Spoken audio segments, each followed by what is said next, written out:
மலர்கள் கொஞ்சம் சாய்ந்தால் இலைகள் தாங்க வேண்டும்.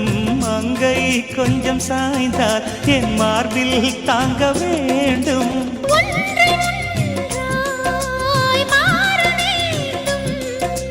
உன்னில் என்னை தேட வேண்டும். எப்போதும் இடைவிடாமலும் நகப்படாமலும் கட்டில் பூவை நீ கையாள வேண்டும். காதல் இல்லாதது ஒரு வாழ்க்கையாகுமா? கண்கள் இல்லாமலே ஒரு காட்சி தோன்றுமா? காதல் இல்லாதது ஒரு வாழ்க்கையாகுமா? கண்கள் இல்லாமலே ஒரு காட்சி தோன்றுமா? பெண்ணை தொடாதது ஒரு பெருமையாகுமா?